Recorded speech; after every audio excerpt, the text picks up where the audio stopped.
નથી રહેતો। ત્રિકાળ સંધ્યા કરો, હરિહરનું ધ્યાન ધરું ત્યાં સમય પૂરો થઈ જાય। આપણે ઊંધું છે, ધંધામાંથી ધ્યાન ધરવાનો સમય નથી। ધંધામાં, ખેતીમાં, નોકરીમાં એવા પડ્યા હોય કે ધ્યાન ધરવાના, દર્શન કરવાનો સમય નથી। સુદામાને ધંધો કરવાનો સમય નતો એટલે એને ભગવાન મળ્યા। મારો ધંધો છે ત્રિકાળ સંધ્યા કરવાનો। તો પછી આ પરિવારનું પોષણ કેમ થાય? તો કઈ થઈ જાય, બધું હૈલા કરે, તારી દયા છે। કૃષ્ણ સુદામાને પૂછ્યું, બધું પૂછે છે એટલે સુદામાએ કીધું કે કનૈયા આવ્યો ત્યારનું બધું મારું જ પૂછે। લગ્ન કર્યા, પત્નીનું નામ શું, બાળકો કેટલા, ધંધો કેટલા, તું તો કે તે શું કર્યું? જુદા પડ્યા પછી આ રાજા બની ગયો, તમે સમાચાર સાંભળ્યા, પણ તે લગ્ન બગન કર્યા એટલે ભગવાન નીચું જોઈ ગયા, શરમાણા। ભગવાન નીચું જોઈ ગયા એટલે સુદામો કે શું થયું? તારા પત્ની ક્યાં? મને ઓળખાણ તો કરાય। ભગવાન કે આજુબાજુમાં દેખાય નહીં, બધા મારા પત્ની જ છે। એટલે સુદામાએ આમ નજર કરી કે નહીં, અહીંયા તો 7-8 સ્ત્રીઓ છે। તો કે આ 8 અહીંયા છે, હજી 16,000 ને 100 તો એના મહેલમાં બેઠા। સુદામો તો સ્તબ્ધ થઈ ગયો કે એક લગ્ન કર્યા એમાં અહીંયા ધક્કો થયો। દ્વારકાધીશનું થાતું શું હશે? આ એકમાં અહીંયા સુધી આવવું પડ્યું, તો મારા ઠાકરનું ધ્યાન રાખજો પ્રભુ। પછી પરિચય કરાવે ભગવાન કે મારા પેલા પત્ની રૂક્ષ્મણી 8 પત્નીઓને કીધું કે આને પગે લાગો। લક્ષ્મી, મહાલક્ષ્મીને ભગવાન નારાયણે કીધું કે આ બ્રાહ્મણ છે ને એ પવિત્ર છે, આના આશીર્વાદ મળશે ને તો તમે ધન્ય થાશો। એક આવતા જાય, ખોડો પાથરી પગે લાગે, એ પવિત્ર બ્રાહ્મણ આશીર્વાદ દે, અખંડ સૌભાગ્યવતી ભવ। ભગવાને સુદામાને કેવું મહત્વ આપ્યું કે ભગવતી મહાલક્ષ્મીને બ્રાહ્મણ એમ કે અખંડ સૌભાગ્યવતી ભવ। રૂક્ષ્મણી આવ્યા, સત્યભામા આવ્યા, મિત્રવિંદા આવ્યા, કાલિંદી આવ્યા। સુદામાએ કીધું કનૈયા આમ એક હું કીધું 16,108 પત્ની છે, આમ એક આશીર્વાદ લેવા આવશે તો 2-4 દી તો આશીર્વાદનો કાર્યક્રમ હાલશે। એક કામ કર, તારા જેટલા પત્ની હોય ને હું બધાઈને બ્રાહ્મણ તરીકે આશીર્વાદ આપું કે અખંડ સૌભાગ્યવતી ભવ। તો એ બધાયનું સૌભાગ્ય અખંડ જ રહ્યું। પવિત્ર બ્રાહ્મણે ભગવાનના બધા પત્નીઓને સૌભાગ્ય અખંડ રહેવા આશીર્વાદ આપ્યા। પણ સુદામા જે પૌવાની પોટલી લાવ્યા હતા ને એ બગલમાં હંતાળી દીધી। શું કામ? સુદામાએ વિચાર કર્યો કે જે માણસ મારા જેવા મહેમાનને આ 32 ભાતના મેવા, 56 ભાતના ભોજન જમાડે, હવે એને મારે પૌવા દેવા કેમ? કારણ કે જે માણસ હોય ને એના પ્રમાણમાં વ્યવહાર કરવો પડે। આપણે લૌકિકમાં હગા બહુ શ્રીમંત ગોઈતા હોય, નાનો માણસ હોય ત્યાં નાનું મામેરું કે વ્યવહાર લઈને જાય તો હાલે, પણ હવે સગા મોટા હોય તો પાછું એને ઓપે એવું મામેરું કરવું પડે। એમ ભગવાન તો બહુ શ્રીમંત છે દ્વારિકાધીશ, મહેમાનને મારા જવાને આટલું જમાડે, હવે ત્યાં પૌવા ધરવા કેમ? એટલે પોટલીને હતાડી દીધી કે આપણે વહી જવું, પણ આ દેવું નથી, ભલે ભૂંડા લાગે। બહુ તો શું કે છે કે મોટો છે પણ એને કઈ ખબર નથી પડતી, કઈ લઈ આવ્યો નહીં, ભલે કે, પણ આ દઈશને જે ભૂંડો લાગીને એના કરતા એ સારું કે એટલે છુપાવી। ભગવાને વિચારે કે ભાભીએ કઈક મોકલું છે મારા માટે લઈ આવ્યો છે, છુપાવે છે। મનમાં દ્વારકાધીશ કહે કે અગાવેથી એકવાર છુપાવ્યું હતું ને એટલે સુદામા તારે ધક્કો થયો, જો તેદી છતાડ્યું ન હોત તો આ ધક્કો ન ખાતો હોય, આજ તો દઈ દે, એકવાર તો ધરી દે એટલે સંબંધ બંધાય। સંબંધ ક્યારે બંધાય? દેવા લેવાનો વ્યવહાર હોય, મિત્ર હોય, પાડોશી હોય, આપણે કઈક સારું હોય તો એને દઈએ, વળી આપણને દઈએ, એટલે ત્યાં સંબંધ બંધાય। ભગવાનને એકવાર દેવું પડે, દીધા વગર કઈ ન મળે। આપણું તન મન ધન એ શ્રીનાથજીના ચરણોમાં એકવાર અર્પણ કરવું પડે। ભગવાન કે એકવાર જે હોય ને તારે, ભલે ને પૌવા છે, હું ક્યાં કહું કે મને પૌવા નથી ભાવતા, મને તો બહુ ભાવે। એટલે સુદામાએ વાતમાં કીધું કે કનૈયા હમણાં કહેતો હતો ને કે મારા ભાભી બહુ સુશીલ છે, આગળ ખબર પડી જશે, મારા માટે કઈ મોકલું છે મારા ભાભીએ? જો કઈ મોકલું હોય ને તો આય। દ્વારકાધીશે મનમાં કીધું કે એકવાર તો દઈ દે, અગાઉ સંતાડ્યું તું। શું સંતાડ્યું? એક પ્રસંગ છે, જ્યારે ગુરુના આશ્રમની અંદર ભણતા ભગવાન અને સુદામા રોજ કાષ્ટ લેવા જતા, યજ્ઞ કરવા હોય ગુરુને, એટલે બધા વિદ્યાર્થીઓને ગાયો ચરાવવા જવું પડે। ગુરુકુળમાં આવી પરંપરા હતી। અમારા જે બ્રાહ્મણોની ગુરુકુળ હોય, અમે વેદ ભણવા જઈએ, હજી આ પરંપરા છે। જે ગૌશાળા હોય એનામાં ગાયો ચરાવવા જવી, યજ્ઞના કાષ્ઠ લેવા જવા. એટલે એક વખત ગુરુ માતા, ગુરુના પત્ની હતા, એની સુદામા અને કૃષ્ણને કીધું કે આજે તમારા બેનો વારો છે, યજ્ઞ માટે કાષ્ઠ લઈ આવો. અને મુઠ્ઠી એક દારિયા આપ્યા સુદામાને કે ત્યાં જંગલમાં ભૂખ લાગે ને તો બે ભાઈઓ ભાગ પાડીને ખાજો. પોટલી હતી સુદામા પાસે, લાકડા વીણતારિયા, ભયંકર ગાજવીજ સાથે વરસાદ થયો. વરસાદ એવો કે બે પાછા જઈ ન શક્યા, નદી આવી ગઈ.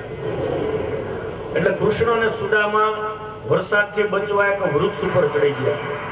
ઉપલી ડાળે ભગવાન શ્રી કૃષ્ણ ગયા, વચ્ચેની ડાળે સુદામા બેઠા. આમનામ વરસાદ વરસતી રાતમાં અડધી રાત વહી ગઈ. સુદામાને ભૂખ લઈ ગઈ એટલે ગુરુ માતાએ જે પોટલી આપી હતી ને યાદ આવી, એટલે એકલા એકલા દારિયા ખાવા માંડ્યા. કૃષ્ણ ભગવાન દારિયા કોઈ ખાતું હોય ને બાજુમાં, એટલે પડખે વાળાને ખબર પડી જાય, અવાજ આવે દાંત. એટલે ભગવાને કીધું કે સુદામા આ કડકડ અવાજ શું આવે? તો કીધું કનૈયા કાંઈ નથી. તો કે નહીં, તું કઈ ખા છો? ગુરુ માતાએ કઈ આપ્યું તું બેયને ખાવા? તો કે ગુરુ માતાએ કઈ નથી આપ્યું, એ તો પહેલી રાત ટાઈડ લઈ ગઈ ને એટલે મારા દાંત કકડે છે. ભગવાન કે તેદી જો અડધું ધરી દીધું હોત તો તારે અહીંયા ધક્કો ન થાય.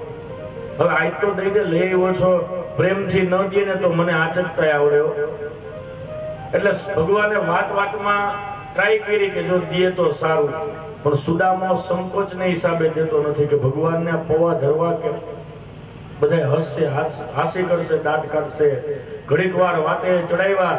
ભગવાને બાળપણની એવી જૂની વાતોને યાદ કરતા કરતા સુદામા તો આનંદ વિભોર થઈ ગયા. બે હાથ ઊંચા થયા, ભગવાને ઝપટ મારી, પોટલી આંચકી, એની ઉપર 3 ગાંઠો હતી. 1 2 3 ગાંઠો ખોલતા ગયા, જોયું ત્યાં અંદર પૌવા. પૌવાને જોઈ ભગવાન રડવા લાગ્યા. એક મુઠ્ઠી ખાધી.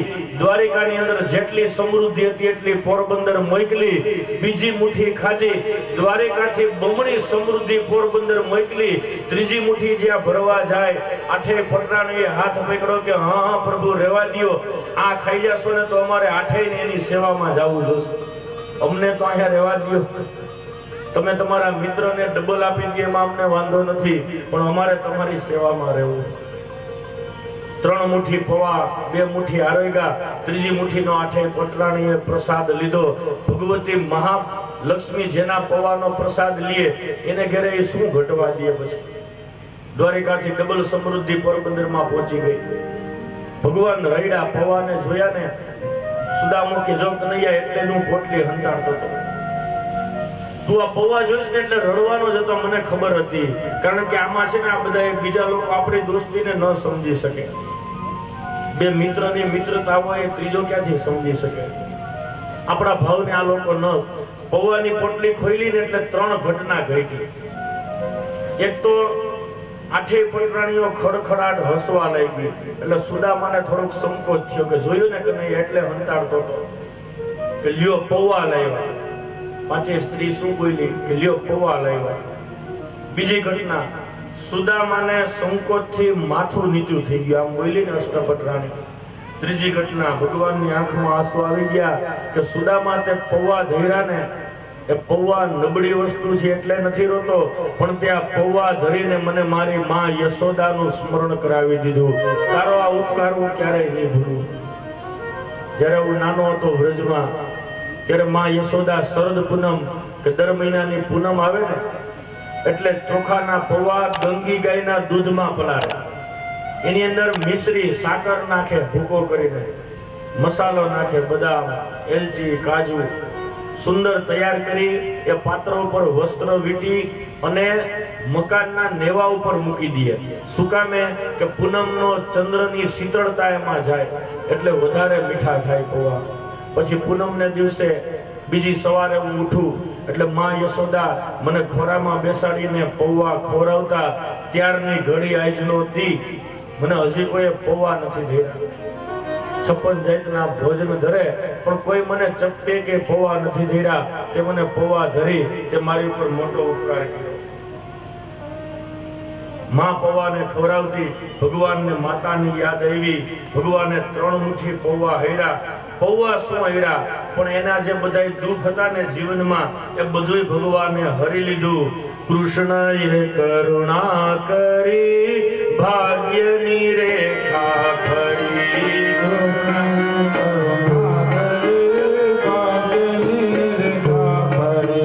કૃષ્ણએ કરુણા કરીને ભાગ્યની રેખા ફરી.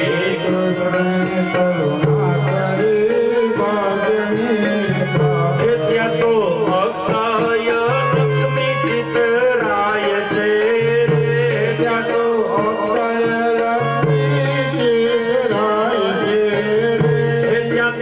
અક્ષય લક્ષ્મી ચિતરાય છે.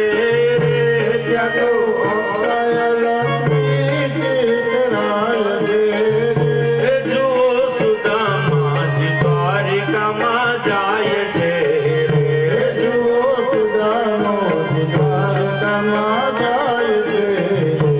ઓહો પ્રભુએ પૌહાર્યા ને ભૂતળને ભૂપકરા. પ્રભુએ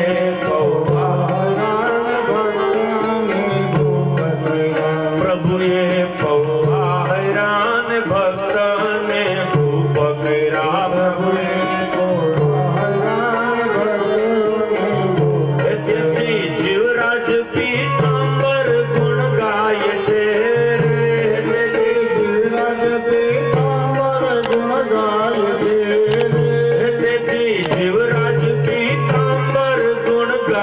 છે.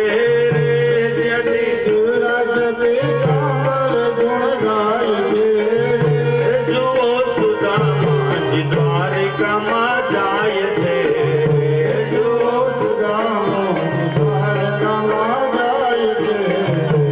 એના મનનો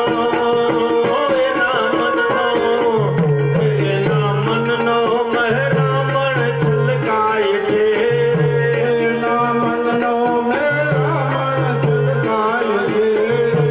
જુઓ સુદામાજી દ્વારિકામાં જાય છે.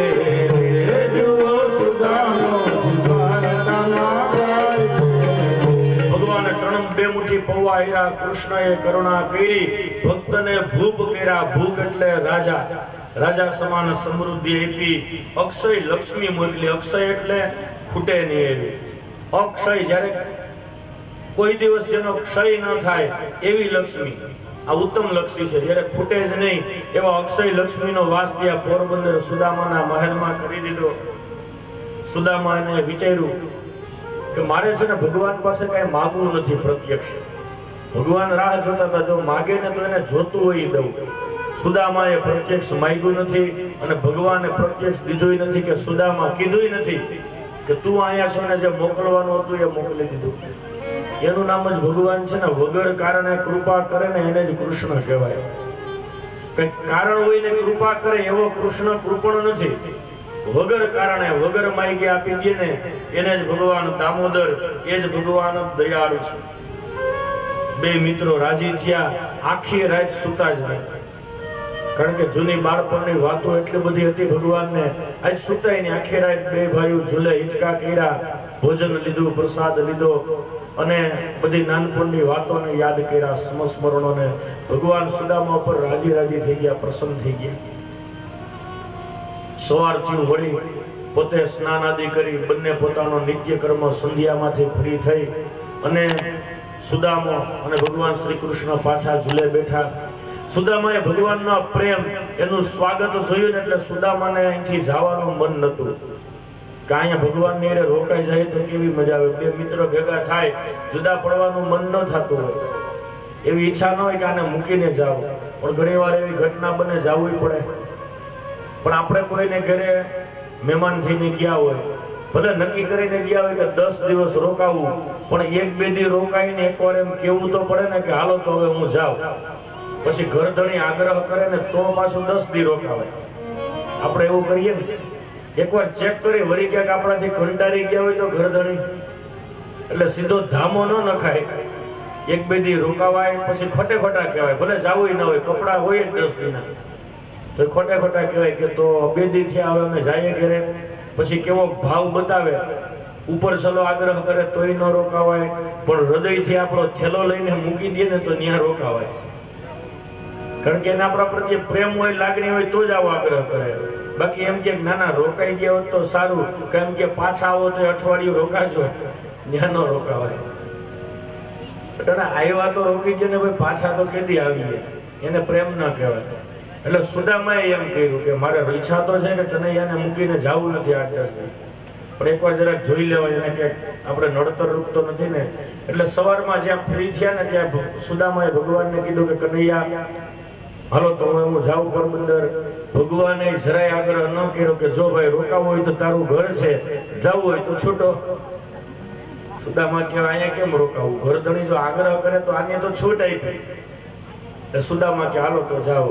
આપણે એમ થાય ભગવાને આમ કેમ કર્યું હશે, નહીતર ભગવાનને સુદામાને જાય નહીં ગમતું નથી, એને મૂકવા નથી, પણ ભગવાનની એક મજબૂરી છે. ભગવાનને ખબર છે કે સુદામાના પત્ની સુશીલા જ્ઞાની છે, પતિવ્રતા છે. જ્યાં સુધી સુદામો ન્યા નહીં જાય ને ત્યાં સુધી મારી મોકલેલી મહેલની સમૃદ્ધિનો એ સુશીલા સ્વીકાર નહીં કરે. એને જ પત્ની કહેવાય ને, પતિની આજ્ઞા વગર કોઈ વસ્તુ લે નહીં, એને જ તો પત્ની કહેવાય. સુશીલા આવા પતિવ્રતા નારી હતા, ભગવાનને એનો પરિચય હતો.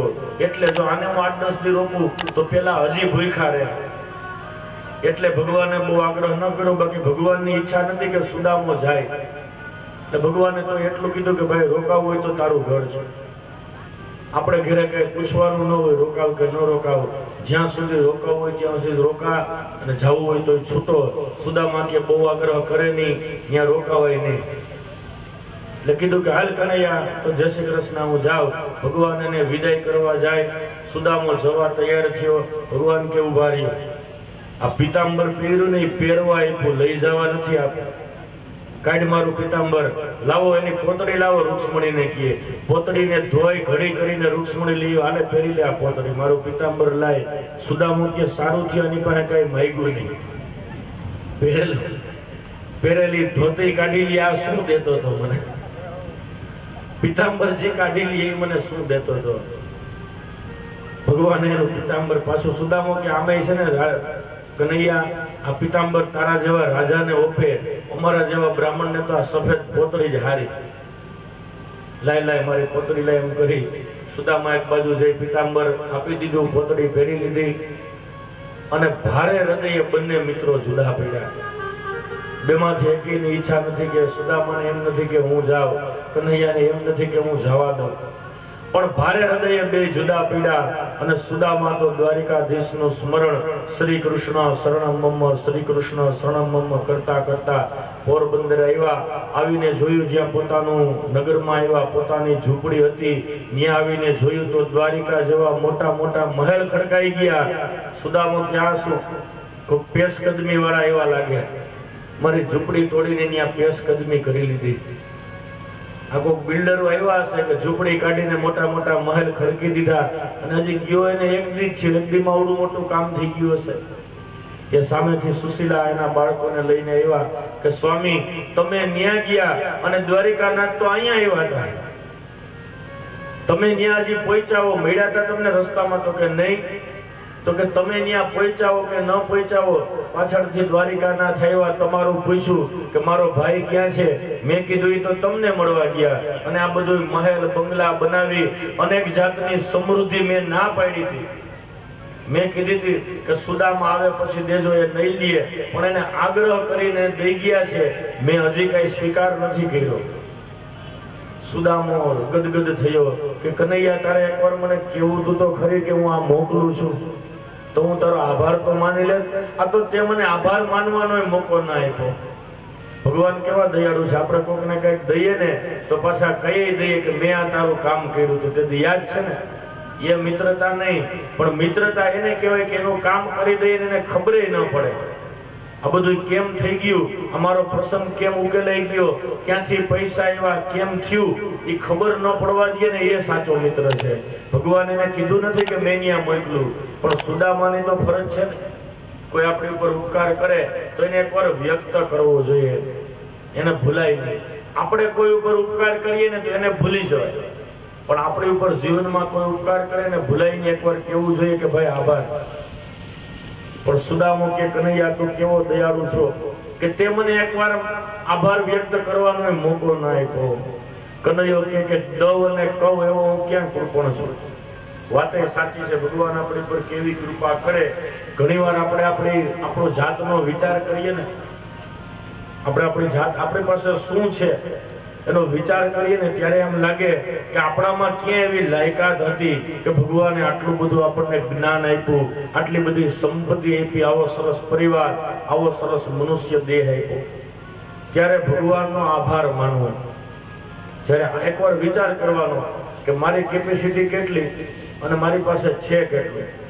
આપણે અહીંથી આવું કોઈ સત્કર્મ કરાવે ને તો ભગવાનનો આભાર માનવો જોઈએ કે અમારામાં એવી તાકાત નથી કે આ શ્રીમદ ભાગવત સપ્તાહ કરી શકીએ, પણ તે અમને એના નિમિત્ત બનાવ્યા, તો આપણે એનો આભાર માનવો જોઈએ. અને આભાર છે ને એ જ ભગવાન સુધી લઈ જાય અને જીવનનો ભાર ઉતારે. ભગવાનનો એકવાર આભાર માની લઈએ તો એ જીવનનો બધોય થાક, બધોય ભાર ઉતારી દે છે. સુદામાએ કીધું સુશીલાને કે જો આ ભગવાને જે કઈ આપ્યું ને એને ભોગ સમજીને નહીં ભોગવતા, એને કૃષ્ણની પ્રસાદી સમજીને ભોગવો. તમારે મહેલમાં રહ્યો, એની મોકલેલી વસ્તુનો ઉપયોગ કરો, પણ હું તો એનો સ્વીકાર નહીં કરું. મારું વ્રત છે એટલે હું તો મારી ઝૂંપડીમાં જ રહીશ. આટલી બધી સમૃદ્ધિ હોવા છતાં સુદામા તો એ પોતાની ઝૂંપડી હતી ને એમાં જ રહી શ્રી કૃષ્ણ શરણમ મમ, કૃષ્ણનું ભજન કરતા કરતા સમય પૂરો થયો ને એટલે દ્વારિકાધીશને પામી ગયા. આવી સુદામાની દ્રઢ ભક્તિ, આને કહેવાય સાખ્ય ભક્તિ. નવધા ભક્તિમાંની એક સાખ્ય આત્મ નિવેદનમ. આ સખ્ય ભક્તિ સિદ્ધ થાય ને પછી આત્માનું નિવેદન આપોઆપ થઈ જાય. કૃષ્ણ પરમાત્માએ જીવને એના શરણમાં લઈ લે છે. સુદામાએ સંપત્તિમાં ફસાયા નથી. ભગવાન આપણને મકાન, મિલકત, સુખ આપે એટલે ધ્યાન રાખવાનું, અટવાવાનું નથી, પણ પ્રસાદ સમજીને ગ્રહણ કરવાનું. ભગવાન આપણને અનુકૂળ પત્ની, અનુકૂળ પુત્ર, વહુ, દીકરા આપે તો એ ભગવાનની કૃપા છે, એનો પ્રસાદ છે. જમીન, મકાન, મિલકત, સુખ, સમૃદ્ધિ આપે ભગવાન, પણ ભોગ સમજીને નહીં. કૃષ્ણની પ્રસાદી છે, મારા ઈશ્વરે દીધેલી પ્રસાદી છે. પ્રસાદીને કેવી રીતે આપણે માથે ચડાવીએ? પ્રસાદીને શું કરીએ? માથે ચડાવીએ. તો એ જીવનના જે સુખ મળે ને એને ઈશ્વર પ્રસાદી માથે ચડાવવા, એ પ્રસાદને સમજીને જ એને ભોગવવા, એનો ઉપભોગ નહીં કરવાનો. સુદામા ચરિત્રનું સુંદર રહસ્ય છે કે પરમાત્મા દરેક જીવ માત્રના મિત્ર છે. જીવ સાથે નિસ્વાર્થ પ્રેમ કરનારા નારાયણ છે. જગતમાં એવો કોઈ નથી કે જે પોતાને 16 ભાગ આપી દે. જન્મ દેનારા મા બાપ હોય ને એ ખોરાકીના 5 વીઘા રાખીને આપે. દ્વારિકાનાથે તો એના કરતું બમણું આપી દીધું છે. કોઈ આવું જગતમાં? આપણા મા બાપ હોય ને, જેને જન્મ દીધો હોય, એને વિશ્વાસ નથી કે આ મને સાચવશે, મારી સેવા કરશે કે નહીં. પણ ભગવાનને આપણી ઉપર કેવડો વિશ્વાસ કે આપણને કેટલું બધું આપી દે, પણ આપણે પાછા એ વિશ્વાસ પાડતા, અમુક પાડે, અમુક નથી પાડતા. ભગવાને આપણને શું કીધું કે હું તને 24 કલાક આપું છું. એક દિવસ, એક રાત્રિ, 24 કલાક હું તારું ધ્યાન ધરું. તું 24 કલાકમાં 3 કલાક મારું ધ્યાન ધર, બાકીની 21 કલાક હું તારું ધ્યાન ધરીશ. 24 કલાકમાં 3 કલાક. હવે ગમે તે રીતે 3 કલાક ભગવાનની ભક્તિ કરવી જોઈએ. એ કાંઈ કરી શકો કે સવાર, બપોર, સાંજ, 1-1 કલાકે કરી શકો. 24 કલાક આપી, 24 કલાક ભગવાન આપણું ધ્યાન ધરે, તો શું આપણે 3 કલાક એનું ધ્યાન ન ધરવું જોઈએ? ભગવાનને એવો વિશ્વાસ છે, પણ આપણને એમાં પાછું વિશ્વાસ પાડતા નથી આવડતું. ભગવાને પોતાનું સર્વસ્વ સુદામાને આપે. જગતની ખુશામત કરશો તો જગત શું આપશે? આપણે કોઈના વખાણ શું કામ કરીએ? એની પાસે કઈ મેળવવું હોય તો જગતના લોકોના વખાણ કરીએ, આપી આપીને શું આપશે? તુચ્છ સુખ આપે કે 2, 5, 25 રૂપિયા આપે, પણ ઈશ્વરની ખુશામત કરશું ને તો ઈશ્વર ઘણું બધું આપી દેશે. જીવ ઈશ્વર સાથે પ્રેમ કરે, જીવ પણ ઈશ્વર બને. જીવ માત્રના સાચા મિત્ર, સાચા પિતા પરમાત્મા છે. ભગવાન પોતાના ચરણ કમળનું સ્મરણ કરનારને પોતાનું સ્વરૂપ આપી દે છે. જે જીવ શ્રી કૃષ્ણના ચરણનું નિત્ય સ્મરણ કરે છે એને પોતાનું સાયુજ્ય ભગવાન દેવાવાળા છે. ભગવાને દ્રૌપદીનું પત્ર સ્વીકાર્યું, એના બદલામાં શું આપ્યું? દ્રૌપદી એકવાર બગીચામાં ભગવાન ફરતા હતા, કાંટો લઈ ગયો, એના બદલામાં સાડીનો એક ટુકડો બાંધ્યો ને એના બદલામાં દ્વારિકાનાથે 999 ચીર પૂરી અને ઋણ ઉતાર્યું. એક પત્ર અર્પણ કરી ભગવાનને કાંટો લઈ ગયો. દ્રૌપદીએ એને એક વસ્ત્રનો ટુકડો બાંધ્યો તો એના બદલામાં ભગવાને એની આબરૂ ન જવા દીધી. અત્રિ ઋષિનું પુષ્પ સ્વીકાર્યું. અત્રિ ઋષિ ભગવાનને પુષ્પ ધર્યું, એનું તપ ફળ્યું અને સબરીનું ફળ સ્વીકાર્યું. ભાવુક હતા, ભગવાનને ખાટા ન લાગે, રામને ભજતા, રામને એની ઝૂંપડીએ જવું પડ્યું. એઠા બોરે ખાધા, રંતી દેવનું જલ સ્વીકાર્યું. આ કથાઓ આપણને યાદ કરે છે કે સુદામાએ ભગવાનને કઈ જવાબ આપ્યો નહીં, છતાં ભગવાને સુદામાએ કઈ માંગ્યું નહીં, છતાં ભગવાને વગર માંગ્યું ઘણું બધું આપી દીધું. ભક્તોમાં સુદામા ઉપર ભગવાનની કૃપા થઈ. સુદામા ભગવાનને પાયમાં દ્વારિકાધીશને. ત્યારબાદ સુદામદેવનું ચરિત્ર કહી સુખદેવજી રાજા પરીક્ષિતને એકાદશ સ્કંદ, દસમ સ્કંદ ઉત્તરાર્ધની કથા કહે છે. ભગવત ભક્તિ કરતા કરતા સત્ય પુરુષોની ગતિ પામી ગયા સુદામા. પછી મોટું સૂર્યગ્રહણ થવાનો સમય હતો.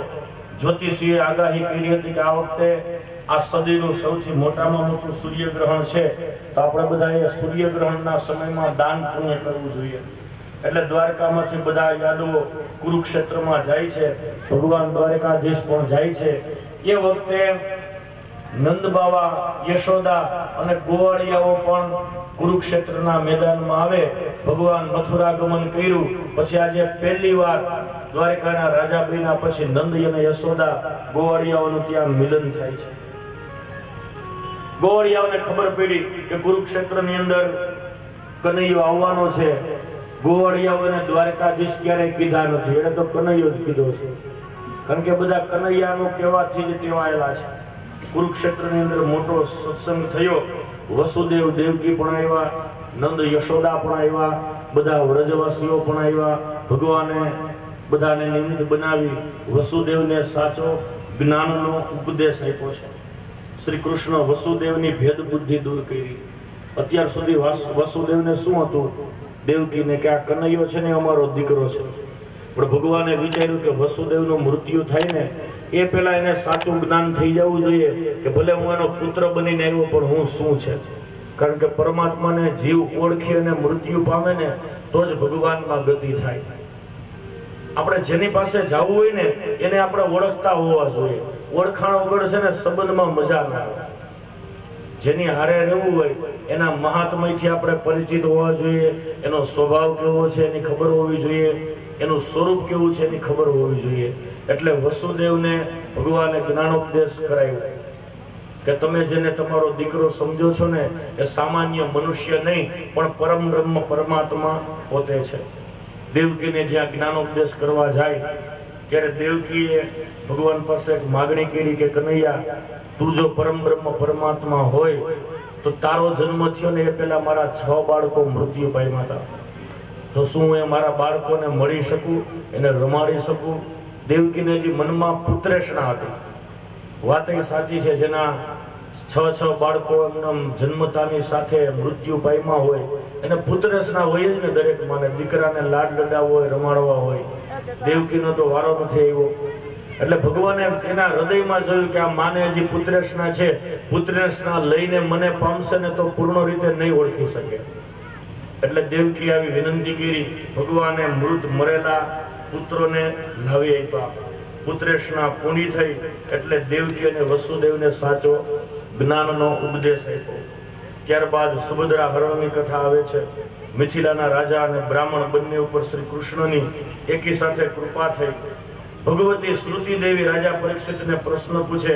નારાયણ નારદજીના સંવાદની કથા, સનક આદિ મુનિઓનું બ્રહ્મ સૂત્ર, વેદની સ્તુતિની કથા સુખદેવજી સંભળાવે. સત્ય જ્ઞાન મંત્ર છે, વેદની સ્તુતિઓનો સાર શું છે એ સુખદેવજી રાજા પરીક્ષિતને સંભળાવે. શિવ અને વિષ્ણુના ભક્તોની કથા, વૃકાસુરની કથા, ભૃગુ ઋષિએ કરેલી ત્રણેય દેવોની પરીક્ષા, દ્વારિકામાં બ્રાહ્મણોના મરેલા પુત્રોને ભગવાને લાવી આપ્યા.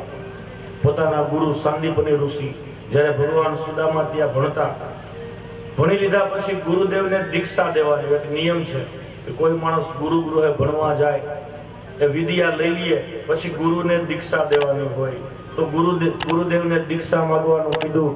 સાંદીપની ઋષિના પુત્રો સમુદ્રમાં ડૂબીને મૃત્યુ પામ્યા હતા. દીક્ષામાં મૃત પુત્રોને માગ્યા. ભગવાને સાંદીપની ઋષિના મૃત પુત્રોને પાછા આપ્યા. સુખદેવજીએ એ કથા પરીક્ષિતને કહી દસમ સ્કંદને પૂર્ણ કર્યો. આપણે પણ દસમ સ્કંદ ઉત્તરાર્ધને પૂર્ણ કરી એકાદશ 11મા સ્કંદમાં પ્રવેશ કરીએ. બાલકૃષ્ણલાલ કી જય. 10મા સ્કંદની અંદર ભગવાન આવ્યા. ભગવાનના પ્રાગટ્યની કથા, બાલચરિત્રની કથા આપણે સાંભળી. ત્યારબાદ ભગવાને અનેક દૈત્યોનો નાશ કર્યો. ભગવાનના વિવાહની કથા સુધી 10મ સ્કંદની અંદર આવે છે. યાદવ કુળનો સંહાર કરવાનો હવે ભગવાને સંકલ્પ કર્યો. 11મા સ્કંદની અંદર ભગવાન લીલા જે પૂર્ણ કરી એની કથા કહેવા તત્પર થયા છે. ભગવાન પધાર્યા, લગભગ એને 125 વર્ષ જેટલો સમય થઈ ગયો હતો. ભગવાન કૃષ્ણ રૂપે આ પૃથ્વી ઉપર 125 વર્ષ સુધી રહ્યા છે. લગભગ ભગવાનનું જે કાર્ય હતું ને, પવિત્રાય સાધુનામ વિનાશાય ચ દુષ્કૃતા, સાધુ સંતો બ્રાહ્મણોને પવિત્ર કરવા અને વિનાશ કરવો કેનો દૃષ્ટોનો, એ લગભગ કામ પૂરું થઈ ગયું હતું. કંસ, ચાણૂર, મુષ્ટિક વગેરે અનેક દૈત્યોનો ભગવાને નાશ કરી દીધો હતો. જરાસંઘ, શિશુપાલ, દંતવક્ત્ર આ બધો ભૂમિનો ભાર ભગવાને ઓછો કરી દીધો. પછી ભગવાને વિચાર્યું, દેવો બધા આવ્યા કે ભગવાન અમારી સ્તુતિથી તમે કૃષ્ણ બનીને આવ્યા હતા, અહીંનું કામ પૂરું થઈ ગયું. હવે વૈકુંઠ તમારા વગર વામણું છે, તો હવે આ ધરાનો ત્યાગ કરી પાછા વૈકુંઠમાં આવો. દેવો એકાંતમાં સ્તુતિ કરી એટલે ભગવાને તૈયારી કરી. શું કર્યું કે લૌકિક દ્રષ્ટિએ તો ભૂમિનો ભાર ઓછો થઈ ગયો, પણ મારી દ્રષ્ટિએ હજી નથી થયો. આપણને એમ થાય હજી કોણ બાકી છે મારવા માટે? તો ભગવાને વિચાર્યું કે જેવો હું ધામમાં જઈને આ મારું પોતાનું યાદવ કુળ છે ને, આજ બધા રાક્ષસ બની જશે. કારણ કે પ્રધાન હોય ને એના સગાવાલાનું વર્ચસ્વ વધારે હોય. ભગવાન વહી જશે પછી યાદવોને શું થશે કે દ્વારકાધીશ અમારા હતા, અમે રાજા બનીએ અને સંપત્તિના સત્તાના મદમાં છકી મારી પ્રજાને, મારા ધર્મને હાનિ કરશે. એટલે ભગવાને વિચાર્યું કે હું જાઉં ને એ પહેલા મારા કુળનોય નાશ કરી દેવો છે. વિચારો ભગવાનનો એ મન કેવું હશે કે જે કુળમાં જન્મ લીધો ને કુળને પાછા નાશ કરી, જે દ્વારિકાને બનાવી હતી ને એક ક્ષણમાં દ્વારિકાને ડૂબાડી દઈએ તો એ પીપળાના વૃક્ષની હેઠે બેઠા બેઠા એ દાંત કાઢી શકે. આનું નામ પરમાત્મા. આપણે તો નાના એવું 2 ઓયડીનું મકાન બનાવ્યું હોય અને ભૂલથી કોઈક જેસીબી વાળો ઠોહો મારી દઈએ તો એની ઉપર કોર્ટમાં જઈને કેસ કરી આવીએ. કારણ કે આપણે છે ને બનાવતી વખતે હરખ થાય ને એને પાછો એ જાય ને તો અહીંયા શોખ થાય. બને કોઈ વસ્તુ આપણે ત્યાં દીકરાનો જન્મ થાય એટલે હરખ થાય, આનંદ થાય. વળી પાછો એ છોકરો મૃત્યુ પામે તો દુઃખ થાય. ભગવાનને સર્જનમાં મોહ ન હોય અને નાશમાં એને કઈ દુઃખ ન હોય. અવડા મોટા 14 બ્રહ્માંડને ક્ષણમાં બનાવી નાખે. આખા 14 બ્રહ્માંડનું લાખો વર્ષ સુધી પાલન પોષણ કરે અને જ્યારે 4 યુગ પૂરા થાય એટલે એક જ ક્ષણમાં આખા જગતનો નાશ કરી દે તો એને લેશ માત્ર એના મનમાં ફરક ન પડે. આટલો ફેર આપણો અને ભગવાનનો, આટલો ફરક આપણી અને એની વચ્ચે છે. એટલે યાદવોને બ્રાહ્મણોનો શાપ અપાયો. કેવી રીતે?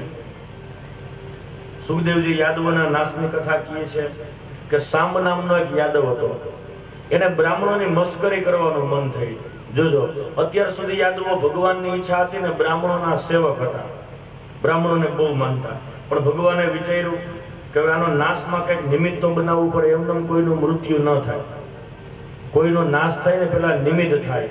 વિનાશ કાળ આવે પછી જ નાશ થાય. એટલે સામ નામનો યાદવ હતો. ભગવાનની પ્રેરણાથી રમત કરવાનું મન થયું એટલે એને સામ નામનો યાદવ હતો ને સ્ત્રીના કપડા પહેર્યા. પછી ઋષિ પાસે ગયા. પિંડારક નામના રહેલા બ્રાહ્મણ હતા, પવિત્ર બ્રાહ્મણ હતા. ચરણ સ્પર્શ કરી કીધું